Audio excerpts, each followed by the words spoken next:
আজ আপনাদের সঙ্গে একটা নতুন ধরনের পায়েসের রেসিপি শেয়ার করব। তার জন্য প্রথমে আমি এখানে 1.5 কিলো মতো পানি ফল ছাড়িয়ে ধুয়ে একটা মিক্সিং জারে দিয়ে দিয়েছি, দিয়ে একটা স্মুথ পেস্ট বানিয়ে নিয়েছি। অন্যদিকে আর একটি পাত্রে 1 লিটার মতো দুধ আমি ফোটাতে দিয়েছি। এবার একটি ফ্রাইং প্যানে 1 চামচ মতো ঘি দিয়ে আগে থেকে পেস্ট করে রাখা পানি ফলটাকে দিয়ে দেব। কিছুক্ষণ আমি এবার নাড়াচাড়া করে ভেজে নেব যতক্ষণ না কাঁচা রসটা শুকিয়ে আসছে। দেখুন এখানে আমার রসটা প্রায় শুকিয়ে গেছে, এবার আমি নামিয়ে নেব।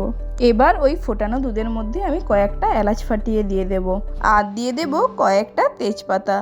আর আমি এখানে 100 গ্রাম মতো বাতাসা নিয়েছিলাম, সেটা দিয়েছি। আমি সাধারণত পায়েসে চিনি ব্যবহার করি না, আপনারা চাইলে চিনি ব্যবহার করতে পারেন। এবার ওর মধ্যে আমি আগে থেকে ভেজে রাখা পানি ফলটা দিয়ে খানিকক্ষণ ফুটিয়ে নেব। আর হ্যাঁ, এই পায়েসটা খেতে সত্যিই খুব ভালো লাগে, আর অনেকেই কমেন্ট করে আমার কাছে রেসিপিটা জানতে চেয়েছিলেন, তাই সবার জন্যই আমি রেসিপিটা শেয়ার করে দিলাম। আপনারাও বাড়িতে ঝটপট বানিয়ে ফেলুন। আর রেসিপিটা ভালো লাগলে একটা লাইক, শেয়ার আর কমেন্ট করে পাশে থাকবেন। ধন্যবাদ সবাইকে।